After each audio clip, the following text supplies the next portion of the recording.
The next presentation we have for you is that Mark Beecher will be representing a 5-piece drum ensemble known as the Troublemakers. All are members of the NARD, National Association of Rudimental Drummers, and will perform selections from their own repertoire, which will have an emphasis on rudimental drumming both from a traditional and modern perspective. Performers are Mark Beecher, Lily Budick, Middlebrooks, Steve Gillespie, Steve Kirkpatrick, and on ancient snare, and on bass drum is Thomas Middlebrook, and they will be setting up and playing momentarily.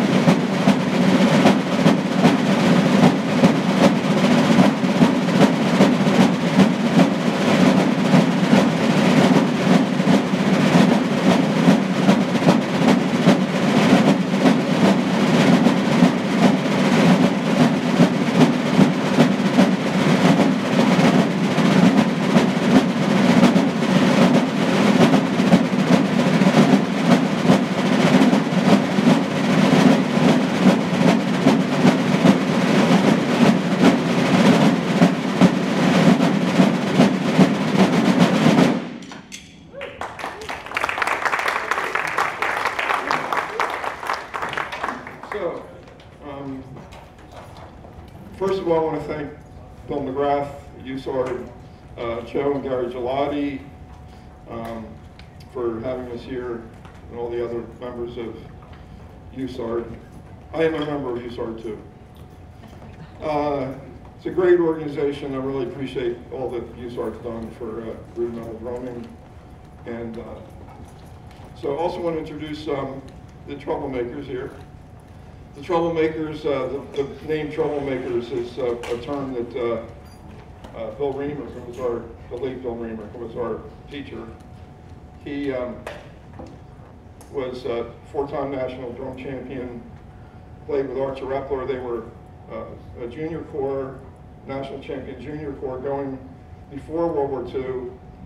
After World War II, they were senior corps. They'd aged out, and they were also a national champion drum corps after World War II. So he was our teacher. We have Lily Budick Middlebrooks, Steve Gillespie, who's a former Old Guard drum captain,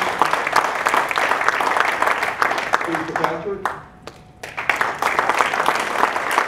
Middlebrooks, back in the basement, all Guard members and students of Bill Reamer, like myself.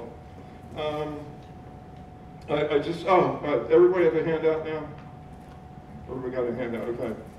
Now, I just wanted to give you just a really quick, now I'm going to be timed here, Lily's going to be timing me, so.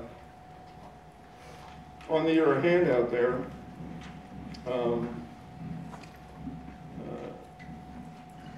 where's my copy? Sorry, just trying to get organized here.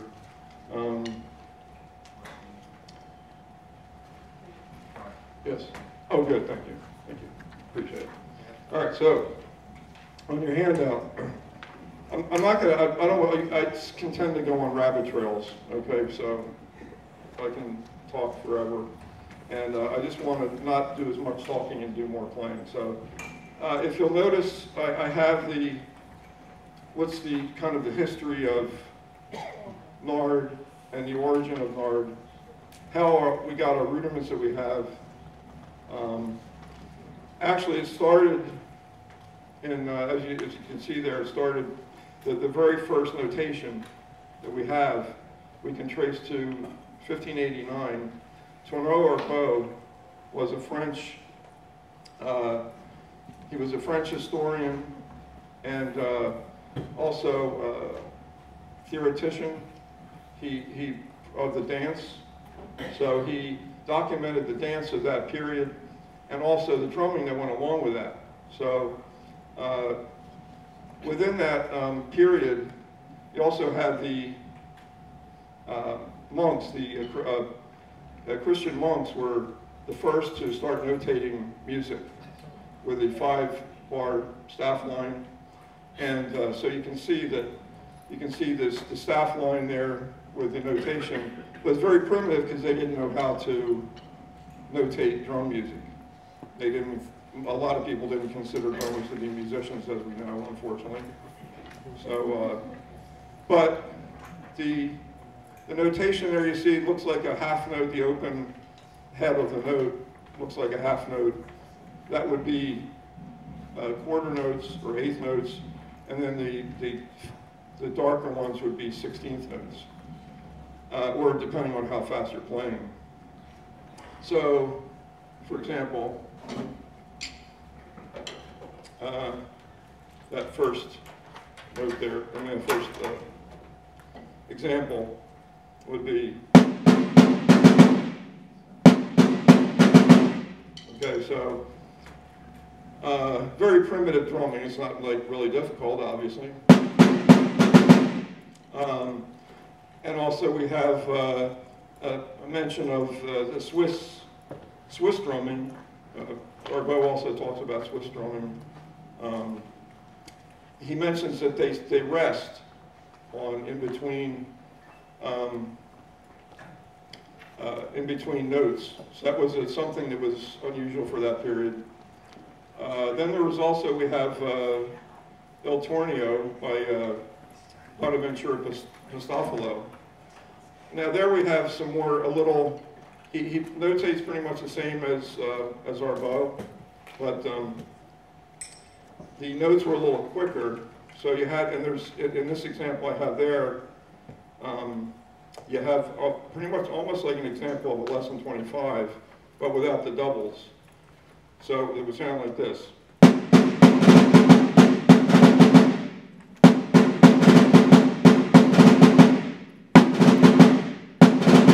there you have the lesson 25 with singles.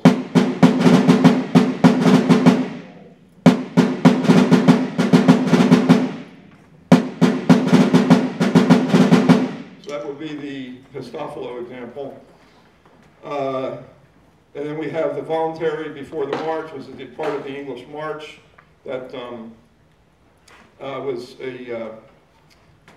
was commissioned by a warrant by Charles I. So how are we doing on time? You're at 3:46. Okay.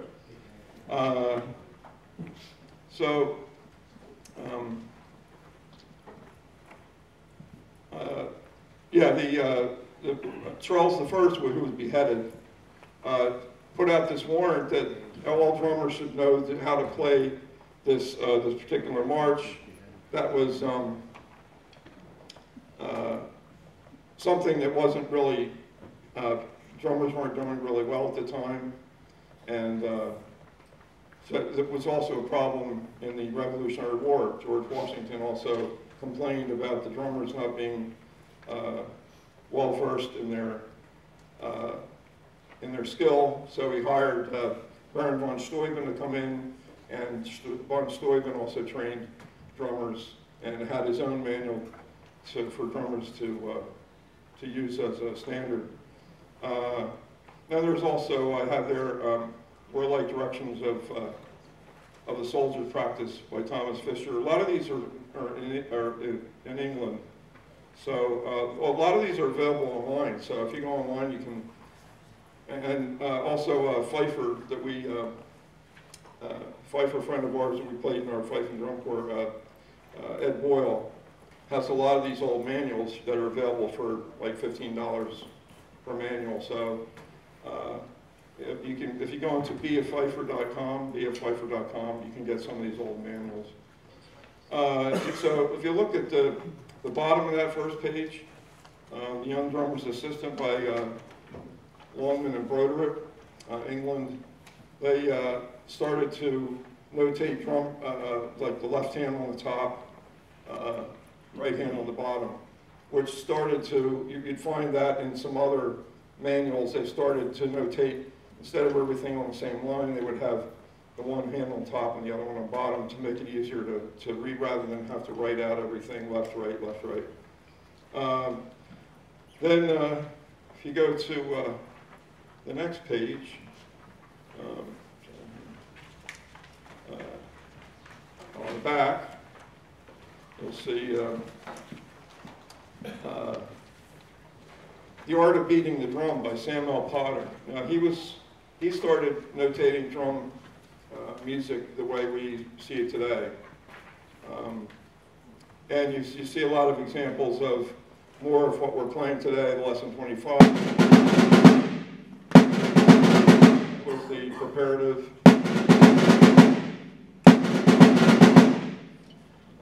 Also, you have the Rev War Diary.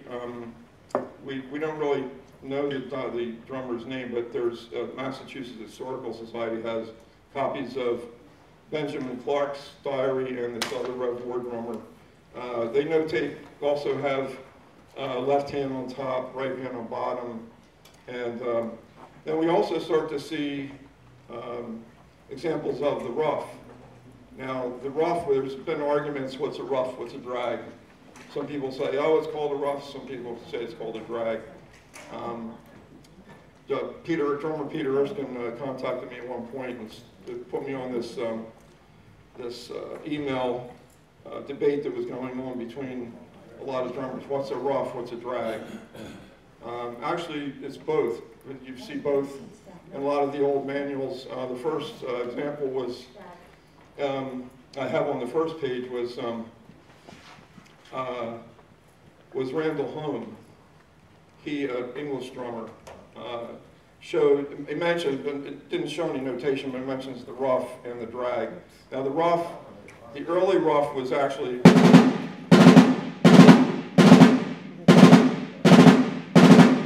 instead of,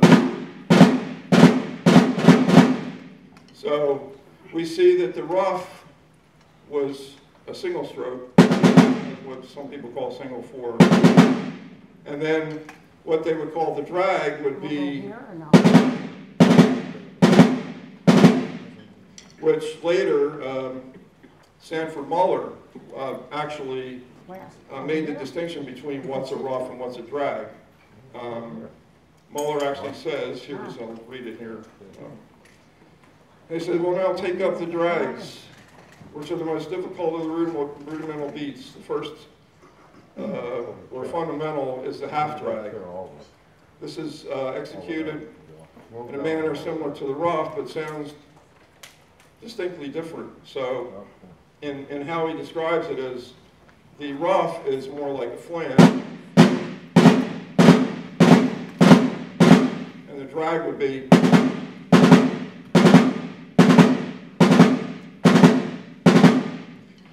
so drag is more open, ruff is tighter.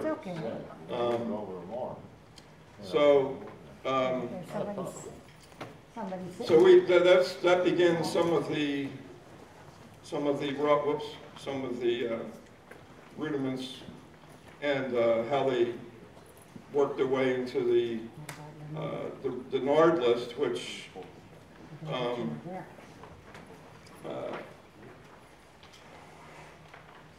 sorry here.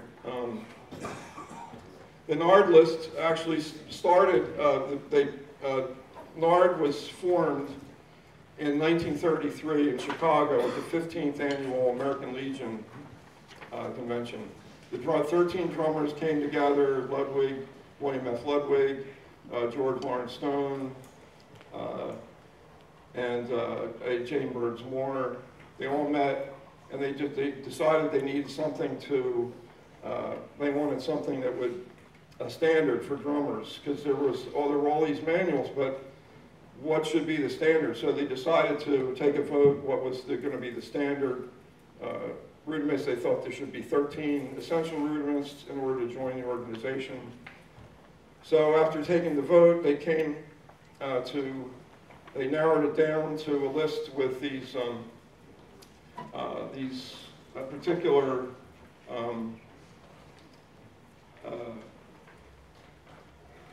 manuals. When there was Charles Stewart, that list is always also on the back, so Lily put it together.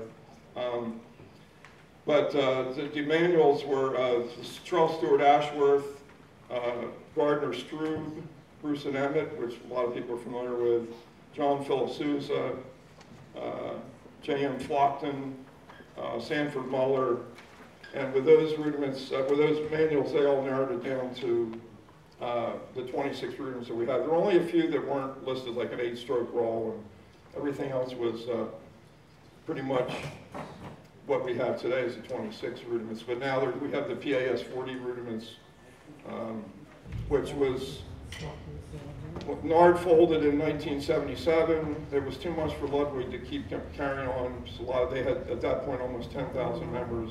So they decided to, it was too much for them to lick stamps, 10,000 stamps. So they decided, well, it's too much for, Ludwig was separate, actually separate from NARD. NARD was its own organization, nonprofit, and then they decided that it was too much. So PAS, which was gaining momentum, took over the rudimental drumming, and then they had another convention where they all got together, and they had William Ludwig Jr. They all voted on updating the list. So now we have a 40 rudiment list. Of course, we have a lot of hybrid rudiments, cheese rudiments, but with NARD, we're trying to keep the 26 together as the original foundation, and because if you notice, all the hybrids still come. Everything is based on the original 26, which were found in all these other early manuals that I have on the All right, so right now we're going to play Grandfather's Clock. This is an arrangement. In our rehearsal, Steve Gillespie had an idea. Hey, let's do something different than just playing Grandfather's Clock. So he said, why don't we try like in a round? So I scoffed at it. I was laughing. Oh, it's going to sound like our old testing routine of the Independence Fife and Drum Corps. But actually, we started having fun with it. So we're going to play Grandfather's Clock, and then one by one, our members here will come in, and then we'll hopefully all end at some point. Here we go.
Okay, what's next?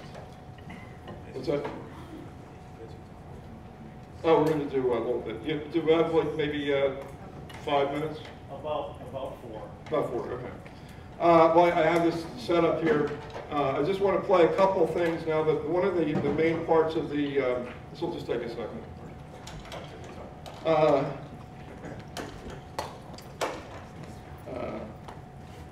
One of the things that was an important part of NARD was that they stressed that drumming wasn't just meant to be for playing drum corps rudiments. So they said, you know, it's just rudiments should be played on other, whoa, thanks, sorry, thanks, Will. So they thought that it should be important that the rudiments are also played on other instruments besides the drum corps. drums. So here's a couple examples of, and see if you might recognize some of these rudiments used on the drum set. Okay, here's the first one.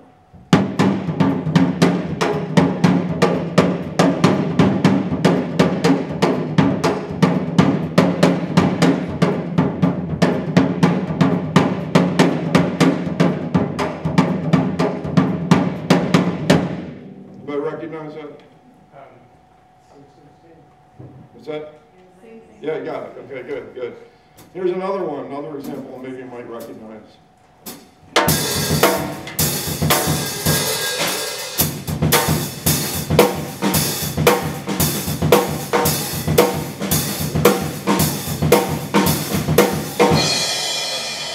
Anybody recognize that groove? What's that? Paradiddle, but what song was that from? Led Zeppelin. You got it. Good. Okay. Very good. Okay. Now here's another example. This is used for an Afro-Cuban. You can use this for Afro-Cuban music.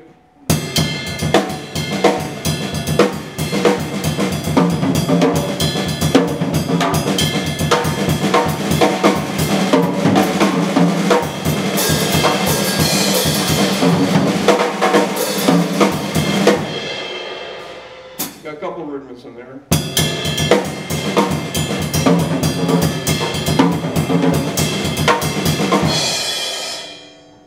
What rhythm would that be? What's that? You're very good. How about this one?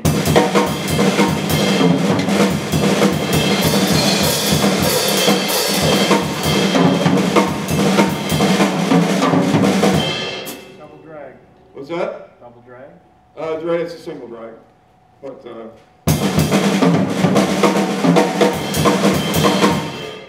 also a lot of gospel chops drummers use that lick. Also, here's another one.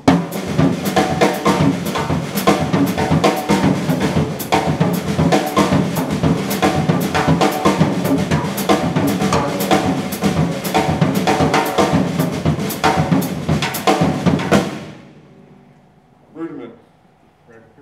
What's that? Drag paradiddle. No.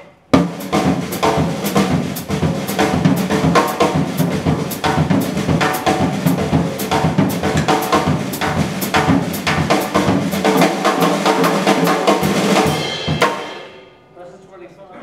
There you go, lesson 25. Oh, who said that? Okay, yeah, very good. And what kind of groove was that? What are you doing in lesson 25? No, that's a specific kind of rhythm.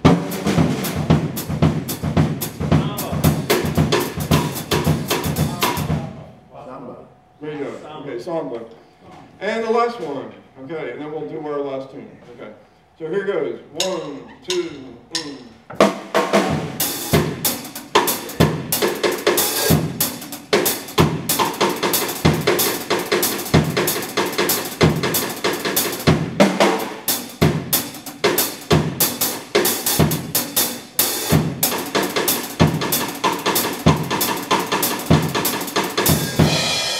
Reggae. Very good. And what kind of rudiments? It's kind of a combination, but.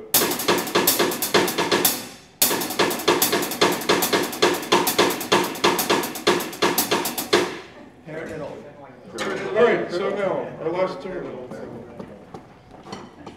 This is a tune written by Andy Raymer, Phil Raymer's son. It's called Fancy 2-4. It was for our Independence Fight for Drum Corps. And that'll be it. Okay. Ready?